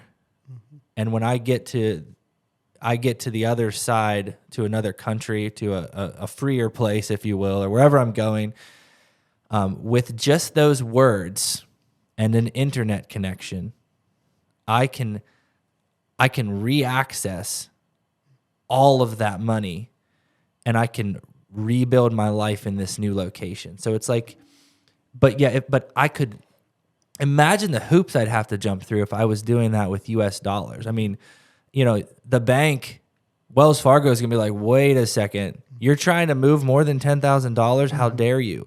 Or, Vanguard's going to say, sorry, the stock market's not open today. We can't cash out your index fund or what have you.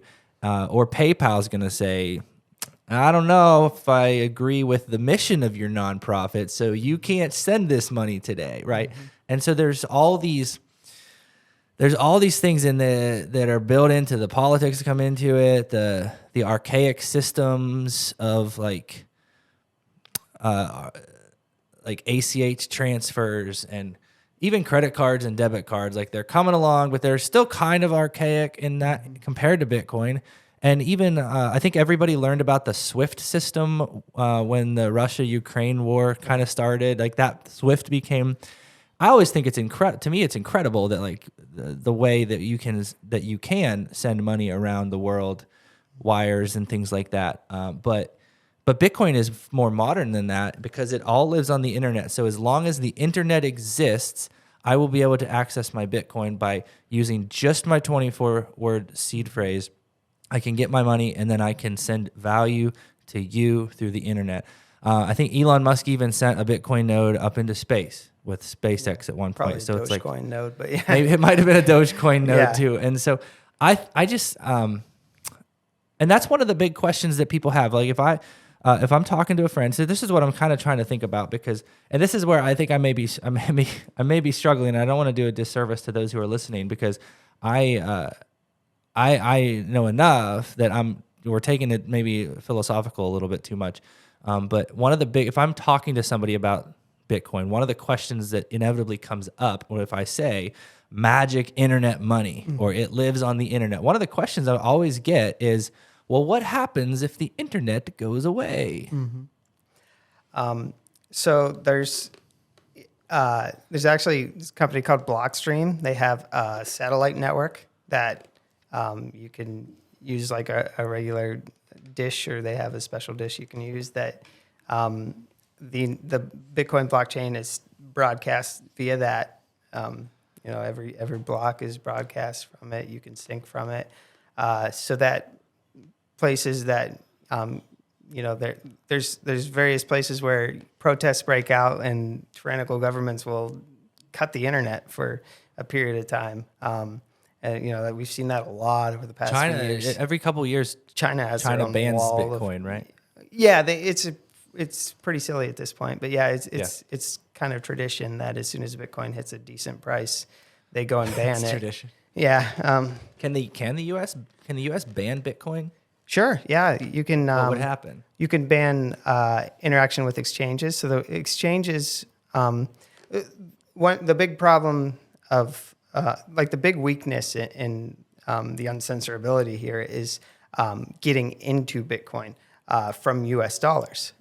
You have to either work for a service, which I got most of mine actually by working. I get paid in crypto, but most people get theirs from using U.S. dollars to buy crypto on an exchange. An exchange that works the same way the as a market exchange, exchange. the exchange interacts. It uses the traditional financial system. It uses traditional banking.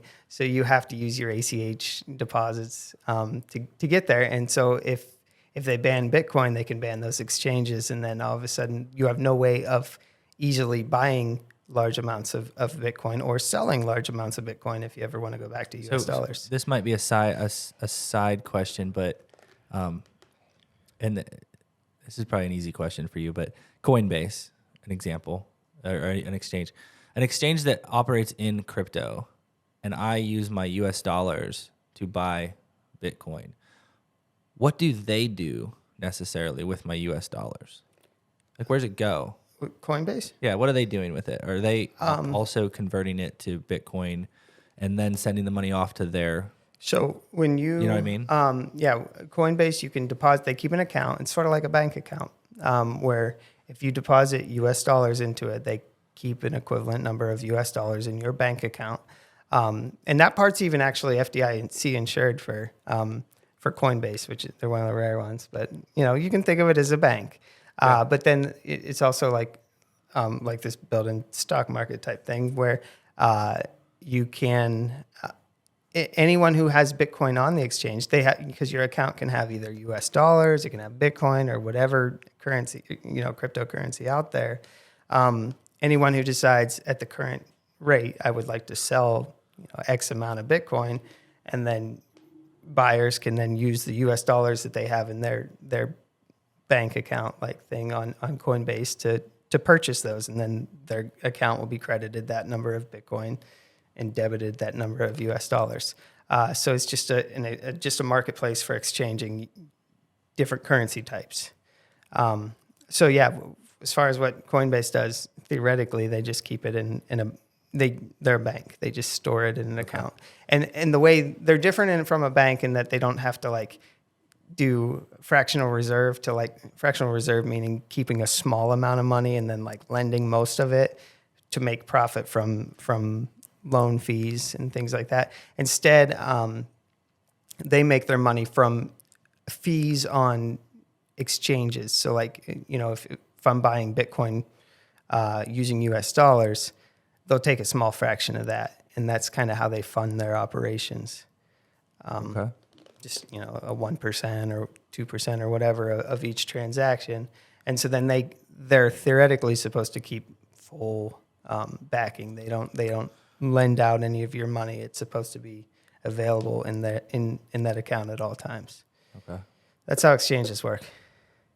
We found out with FTX, like we discussed beforehand, that they don't always do that. Sometimes they'll still lend that money out, but by law and by contract, they're supposed to keep a full backing of every. I'm an interested in stock market guy, so I tend to, right or wrong, I tend to trust Coinbase a little bit more just because they're publicly traded. Yeah, they're publicly traded. They're not to say the SEC can't be corrupt, but it does. Yeah, they're U.S. based is a big one. They go through a lot of regulations. They have a lot of regulators looking at their books. I think it's pretty safe. It's not like FTX was like a one-man show. That's not how Coinbase is run. There's all this hierarchy. There's all these thousands of employees. Yeah. Yeah. And it's being public traded. A lot of their finances are public. So yeah, it's a lot more transparent than FTX. I think Coinbase is relatively safe, as well as the few others in U.S. based. But you still shouldn't keep your money there. We've seen enough. A simple hack can take, like we saw with Mt. Gox in 2013, 14. Like that was the largest exchange at the time. It seemed safe, except for 60% of their coins or something were hacked and stolen, and then all of a sudden they were insolvent, and so nobody had access to their money or bitcoins anymore. So we've learned enough, and this is a repeating theme over the past 10 or 12 years. Like we've learned enough about exchanges to know like it's new technology. These people aren't to be trusted. The beauty of Bitcoin is you can move it across borders. Like you said, you move it wherever. You can control it with just a few words. So you shouldn't let anybody else manage your money for you. You should withdraw it. You should use your hardware wallet to store it. And don't trust that someone else is going to take care of it for you, because the whole point of the system is to avoid trust, right? Like it's in the title of the white paper, trustless, no third parties. Like you don't want to have to trust people, because if the company goes under, all of your money's gone. Yeah, and same thing with the manufacturers of your hardware or software wallet. If they go away, it doesn't matter, because I have my 24-word phrase, and I have it on the blockchain. Yep. And so that's no big deal. Did you have any more thoughts on the internet question? Did I cut you off too much? No, I think you don't need full access to internet. All you need is the blockchain, which is you need to be able to contact someone who has the latest blockchain, preferably multiple people, so you can verify from multiple sources that you have the latest and complete blockchain. But you just need to be able to contact someone who has access with the internet to be able to get that data. And like I said, the satellites, that's one approach where it's not a super fast way. You don't want to mine using that, because it's not very it's kind of slow to transfer the data via satellite. There's a lot of latency, but it is great for cases where suddenly you find yourself without internet because you're deemed a terrorist or whatever. Yeah, because technically the node I have at my house, I could restart the whole network if I wanted to, with maybe a couple people to verify it. Yeah, All you need is just one person to give you the data that you can download it from, and then others to connect to verify that the latest block is correct. Everybody agrees on the latest block. It's a gossipy. It's called a gossipy protocol, where it relies heavily on people on nodes communicating with each other, sharing data repeatedly. You'll get the same transaction 10 or 12 times in a second. It's not super efficient in that aspect. You download the same data over and over, but it's the way doing that verifies. It ensures that you always have the latest chain that everybody agrees on. Okay. I love that.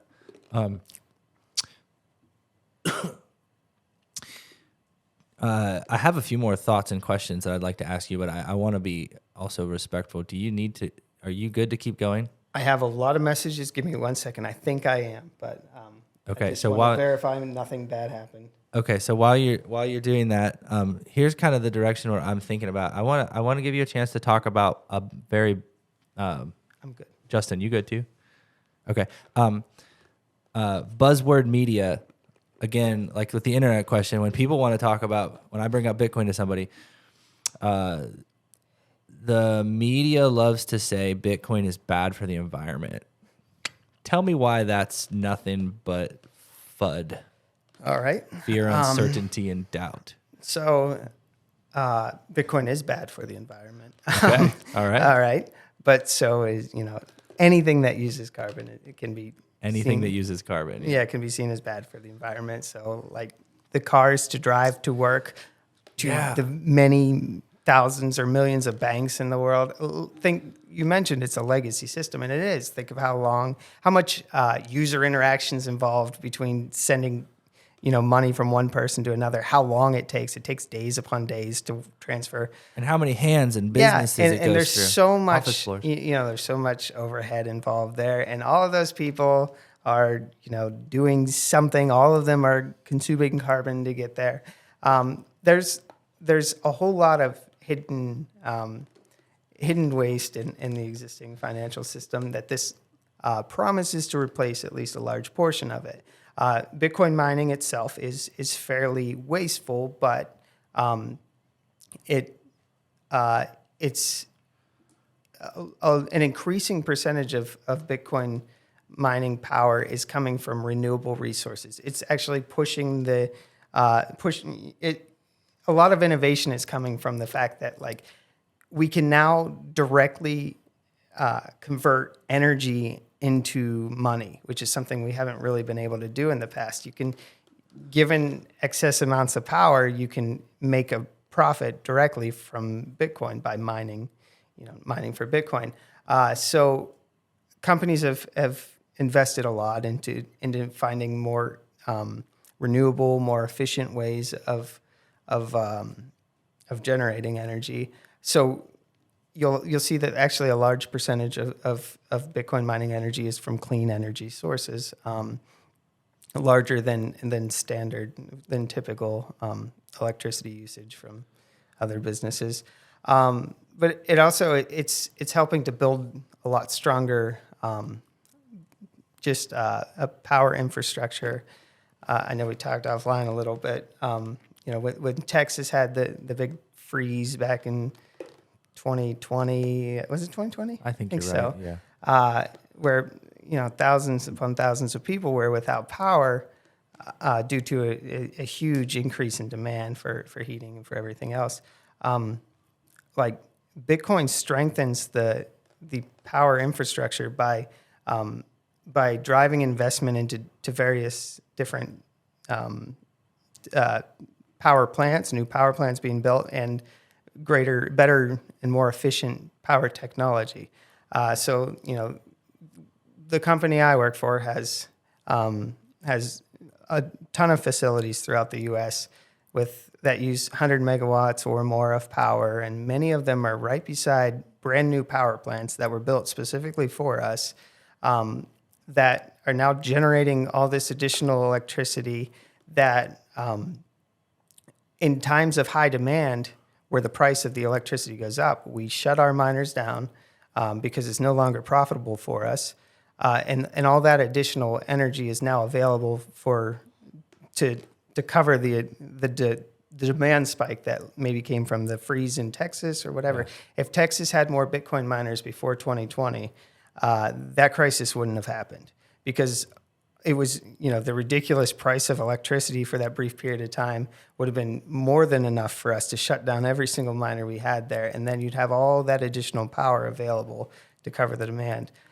So it's definitely good for the power infrastructure. And though we're definitely using carbon there, the fact that we are investing in it drives investment into newer technology, cleaner technology, more renewable, that I think overall it's a net benefit, or at least fairly neutral. It's not like, it's easy to look at the miners just burning electricity and thinking, oh, we're destroying the planet. But what is it replacing?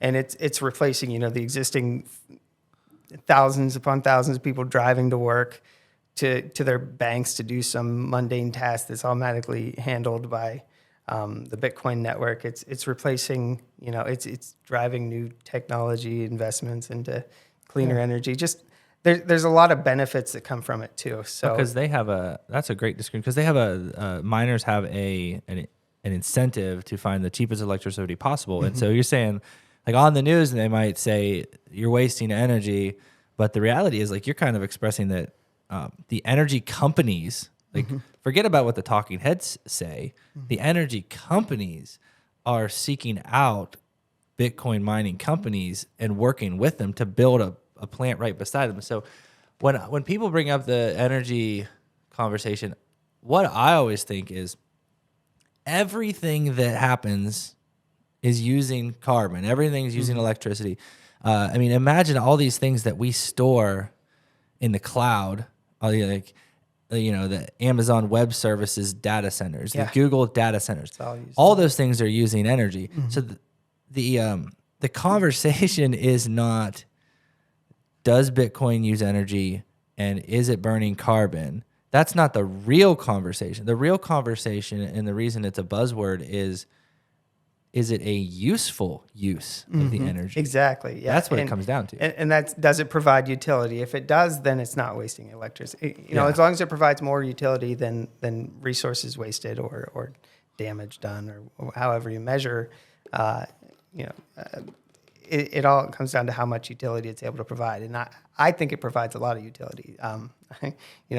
Especially if we see an increase in replacing existing slow, inefficient monetary systems like the SWIFT alone, is old, and it's already been improved a lot as a result of cryptocurrency. Like, it's kind of been competitive to the point where like SWIFT had to improve.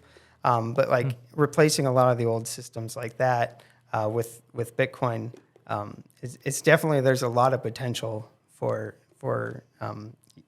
an increase in utility there. So I think overall it's beneficial. But yeah, it's a personal like belief, I guess, at that point. Like, is that a good use of energy? Like, there's a lot of things people do that I don't see as a good use of energy, but that doesn't, is it my choice to make? Probably not. No, because they're buying it, and so for someone that's interested and understands Bitcoin in the way that you do, you see the value in it today and in the future. So like, is Bitcoin the future? I think Bitcoin will have a large influence in the future. I don't know how much transacting will take place via Bitcoin. I don't know, whether it's going to be a currency that is accepted globally, and at government levels like it is in some very small countries right now. I don't know. Originally, I was very optimistic, but there's technological challenges there as well as socio-political issues. It's very complex, but definitely it's here to stay, and it will have huge influence over over how we transact in the future. And it will always act as an alternative to whatever the official system is, which is, like I said, where it gets its value from, always being available to everyone in case the existing systems fail them. Okay, so I've heard some Bitcoiners express, like what you're saying, that someday the goal is not that there will never be other currencies or other fiat government currencies.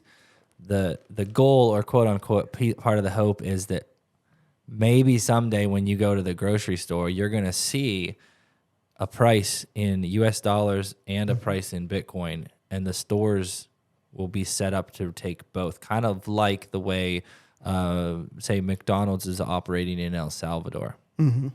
Right. Yeah, and my hope is that like there will be one that is like is what we end up pricing everything in. And there's all this technology, there's all these new technological advancements the past 5 or 6 years that allow us to actually swap between different types of coins in a decentralized way, in a trust-free way, to where you don't have to use exchanges or any trusted third party. My hope is that someday we'll get to the point where you can hold your assets in whatever you hold your money in whatever assets you trust, whether it's some cryptocurrency, some local fiat, whatever else. And that when you purchase something, that open protocols will already determine fair exchange rates and then automatically swap your assets for whatever is accepted by that store, so that it's not this big complicated thing. The last thing we want is a big list of prices for everything we buy. We don't want to have to constantly update. Well, the exchange rate in Bitcoin to US dollars has changed, so now we have to go update all of our Bitcoin prices. They used to set fixed rates in the past between silver and gold, and what ends up happening is the bad money pushes out good. You can learn all about that, but like basically you end up with just one of the two, whichever one is overvalued in the exchange rate, even if just by a little bit. You end up losing the other one. So if silver, its natural ratio is 3-to-1, and you're pricing it at 2.9-to-1, where it's like valuing silver slightly more than it should. Before long, you'll have no gold left, and everything will just be silver remaining, because all the gold will go to places, other countries or wherever else, that do value it correctly. And so we used to have that problem in the past with an excess of silver due to Spanish silver mines being found and stuff. So we were losing all of our gold in the early 1800s and late 1700s. You don't want similar things like that, where you have to constantly maintain this exchange rate and all the prices. It gets, first off, it's just confusing, but second off, it can lead to all kinds of bad situations like that. What I'm hoping for is that I don't see a one currency future, but what I'm hoping for is that there will be very seamless conversions between the assets that people hold, so to the point they don't have to really think about it too hard. They can think of everything in whatever their local currency is, or one base currency, whether it's Bitcoin or some local fiat or whatever else. But when they purchase, it uses their assets at a fair rate and automatically swaps for them. That's not like a common view in crypto. This is just my personal opinion, but that's the future I see for it, taken to the extreme where crypto is prevalent in everything. It's everything. And that's what I would see as the most decentralized, trust-free way of handling transactions is like that. Yeah, and that makes a lot of sense, because one, you talk about local currencies. It's very difficult if you've lived under a one currency situation like we do in the U.S. for your entire life. It's very difficult to start thinking in a different currency, like to translate your mind to pesos or euros or Bitcoin, because you look at, say, like the price of gas or something, or a jug of milk, you just think in dollars, even though $4 when you were a kid is not $4 now. In your head, it's still dollars. I almost I've been learning about this stuff so much for the last couple of years that when I see these, a new base like Aaron Judge or something, these baseball players get these this humongous salaries and these numbers, and it kind of makes me chuckle, because it's the biggest salary of all time, but from a spending power standpoint, are you doing that much better than Babe Ruth was? I mean, I'm sure they are. They are. I'm sure they are. And oftentimes when they say those things, they do adjust for inflation. But that's important. The inflation numbers they use also aren't so trustworthy, because CPI doesn't cover everything. The price of milk specifically is excluded from CPI, or at least it is. It's weighted lower than it should be. They can change what's in the basket from month to month. But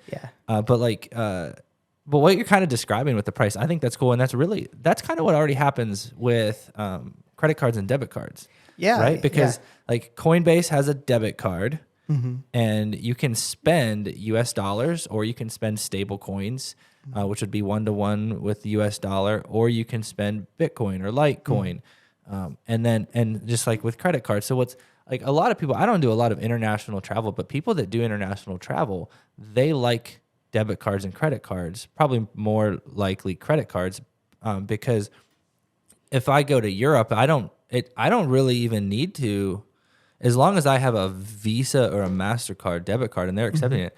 All those all that exchanging currency stuff happens in the background. I don't have to worry about it, and so I can just focus on what I want on my pizza.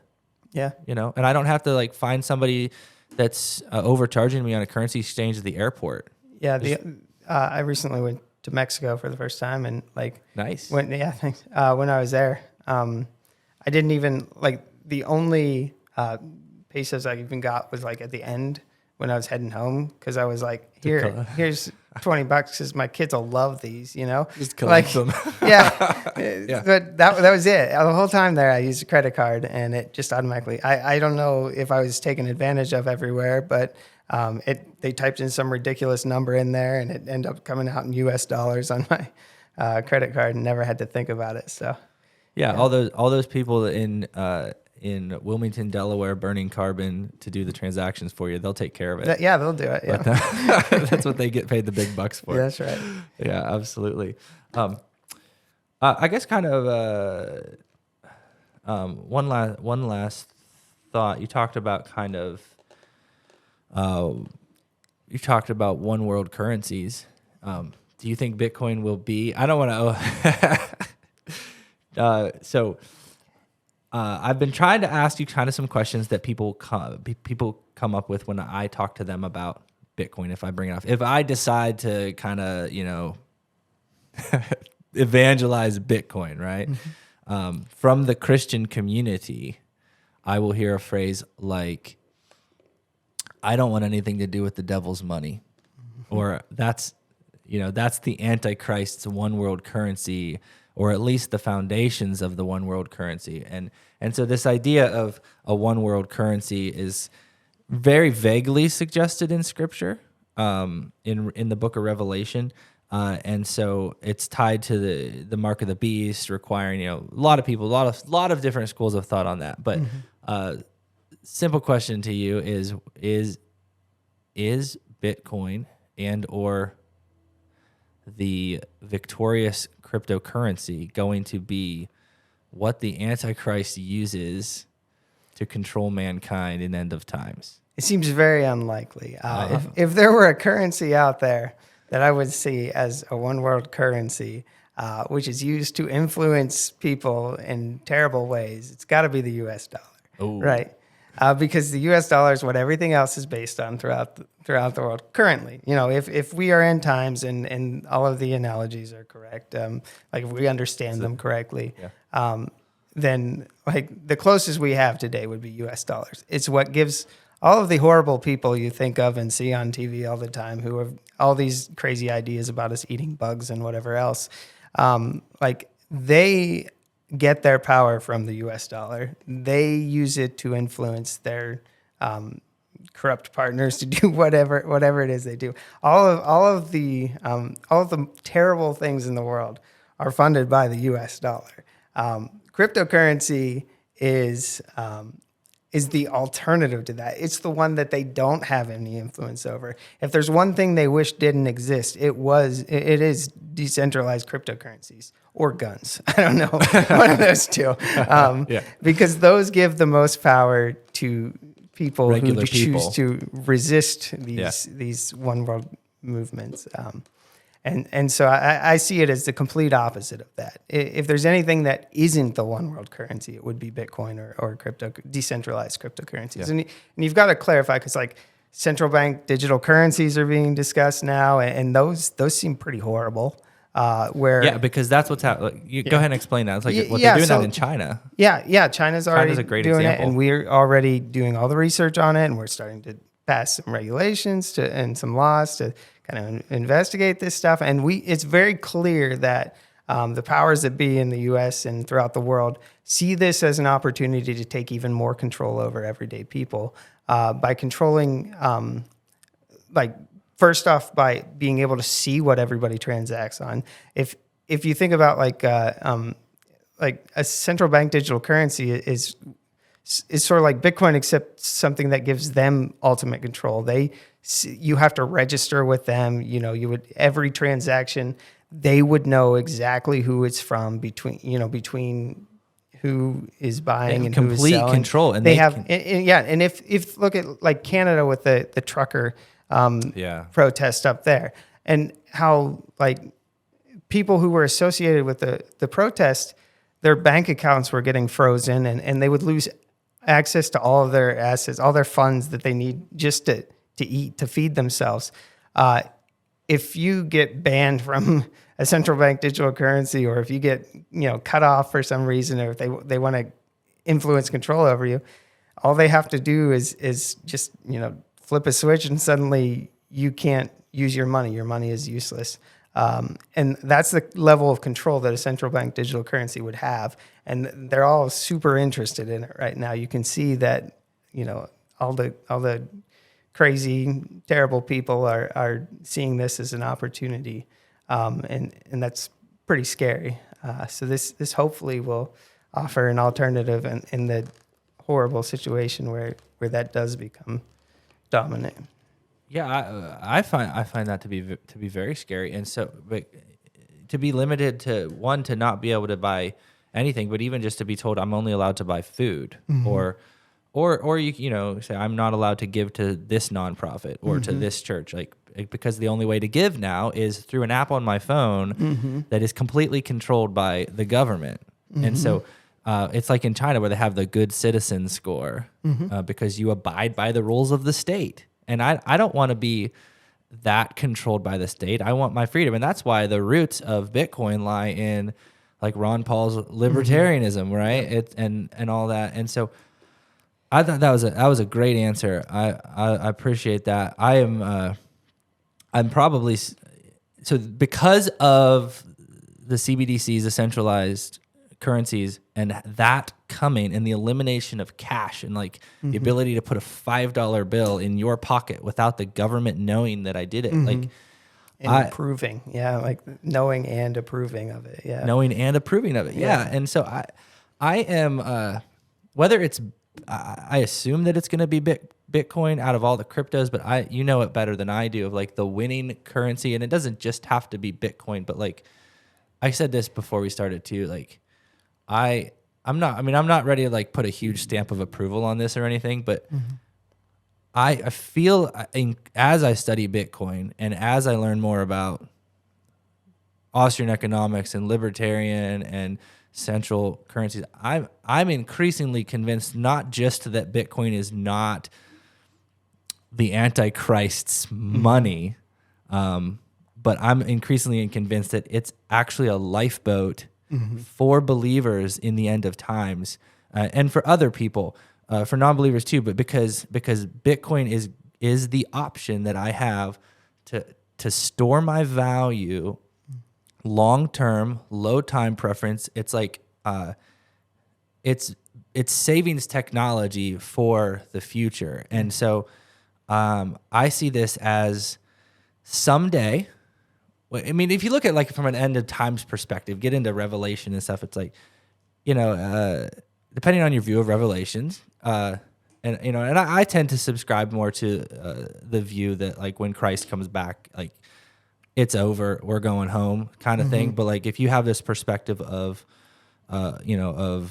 tribulation and 7 years and all this kind of stuff, like it's a lifeline for a believer to be in a situation where, if the government, and this happens in lots of countries where the government will say, "Oh, you're not a Muslim, so you're getting, or you're a Christian, so you're going to get treated like dirt," or like in China, they're not. Your citizen score is not going to be real healthy if you want to be recognized as a Christian.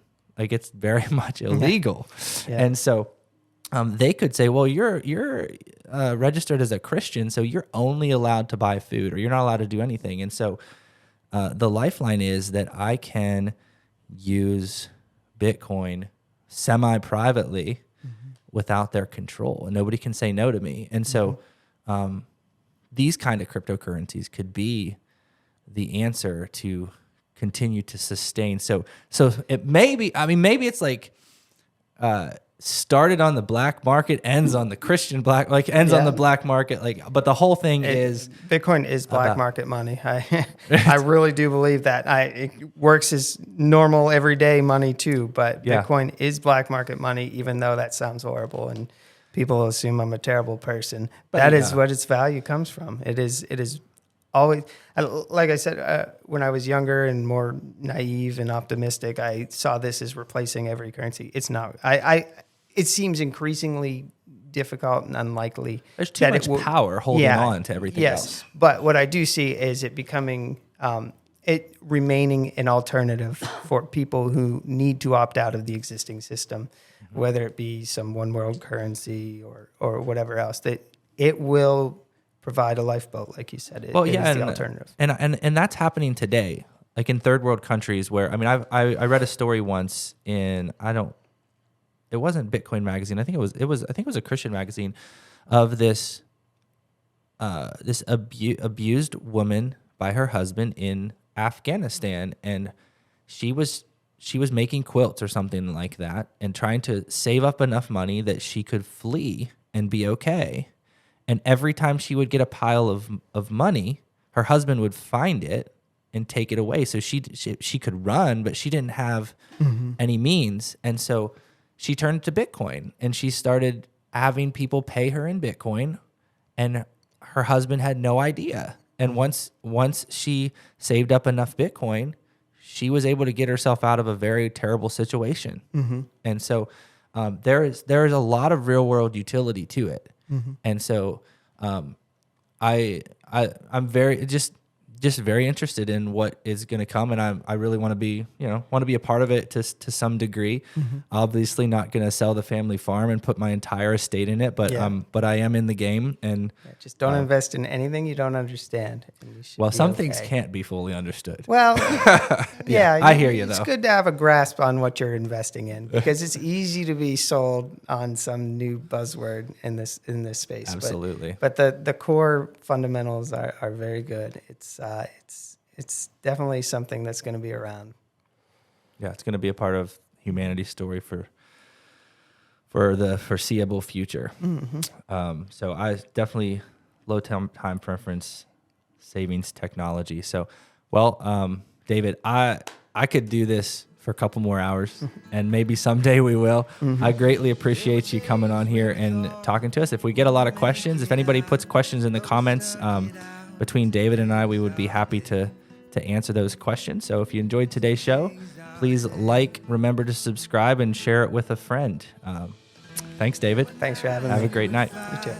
No end in sight, nothing was right. Tonight's our night. Tonight's our night.